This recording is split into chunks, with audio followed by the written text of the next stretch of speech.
Welcome as we continue our series of practical guide of Islamic laws of inheritance.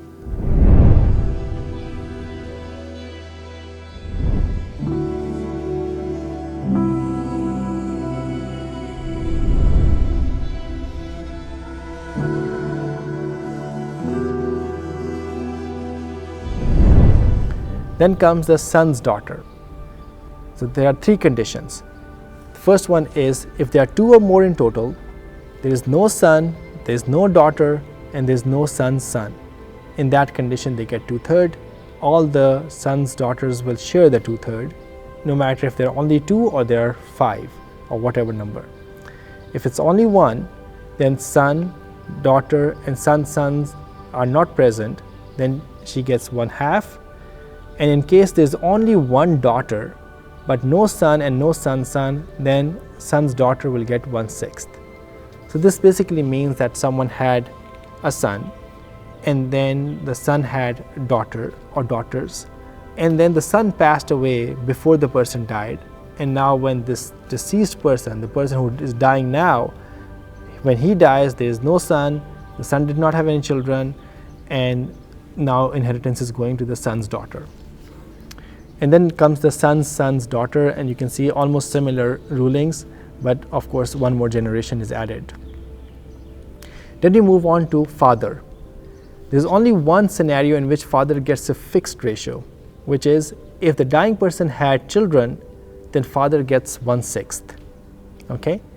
Now if the dying person did not have children, then the share of the father becomes fluid. It depends on who else is alive, and the father will get in the next table, table 2. Mother has three conditions. One is if there are children alive, which is again the 6 relatives of awlad. If there are ikhwa alive. What was ikhwa? Do you remember that? Ikhwa was if the dying person had 2 or more siblings of any type or any category, which is either male, female, real, paternal, maternal, any of them combined together. If there are 2 or more, then the mother gets 1/6. And then there is another certain scenario in case husband is alive, father is alive, then the ratio of mother becomes 1/6, and this was a scenario that came in time of Umar radiallahu anhu. The second scenario for mother is that she would get 1/4. That will happen if she does not meet the 1/6 criteria and the wife is present and father is present.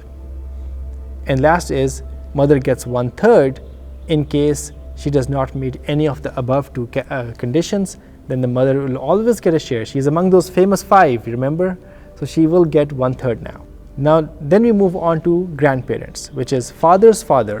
The only condition in which they get a fixed share is if there is no father and the children are present. So now what you're seeing the pattern is that if the father is alive, nothing will go to the grandfather. But if the father is not alive, then there is a chance that now the grandfather will inherit. So it starts with the closer circle, and if they're not there, then goes to the next circle. Then the grandmothers are FM and MM, which is father's mother or mother's mother. They get a share of 1/6, and the condition is that the mother is not present. So if there is no mother, then the grandmothers can get a share. Father's mother will get a share if the mother and father both are not present. And that's a slight difference in a couple of school of thoughts. Hanafi and Maliki would say that if the father is not present, only then the paternal grandmother will get a share.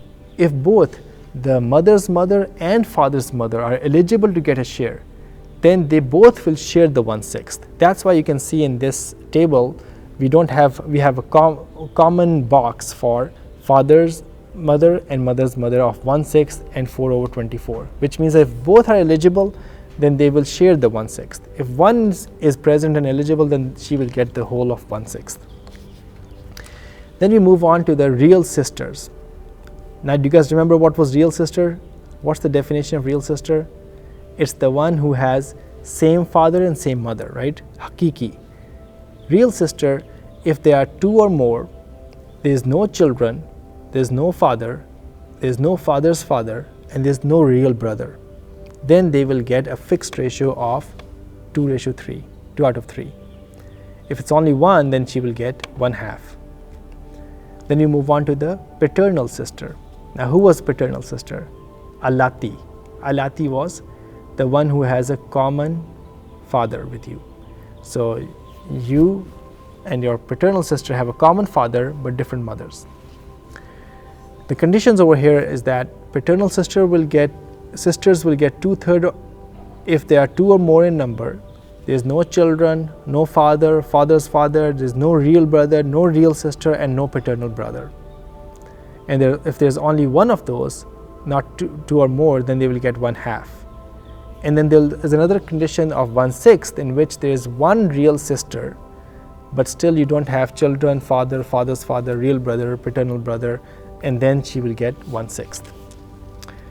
The last one is maternal, empty. So we don't specify if it's maternal brother or maternal sister. And do you remember why? Because maternal, it does not matter if you are male or female. They both get 1:1, right? So all we are seeing, do you have maternal siblings, which is ikhyafi siblings? If you have those and they are 2 or more, with the condition that there are no children, no father, no father's father, then they will get 1/3. And if it's only one maternal sibling and there's no children, no father or father's father, then they will get 1/6. And regardless of their gender, they will get 1:1, like males and female will get equal. So now this table might be the most overwhelming thing you have heard in this video so far. And I tell you what, when you do the questions so many times, you will almost memorize this table by yourself. You will figure out, okay, yeah, this makes sense. If the sister is there, what am I looking for? Who are the other relatives I need to look for? And even if you don't memorize, this table is there to guide you. Don't try to memorize it. Just understand that these are the fixed ratios that are mentioned in certain circumstances. This does not say that these relatives are closer to you or distant to you, because we don't see many males in this list. We don't see sons, we don't see sons, we don't see brothers in this list, because they will all come in the next category of residuary. They don't have a fixed ratio. Depending on who else is alive, they get everything else, and then we divide it by 2:1 between males and females. So let's go on to table number 2 now.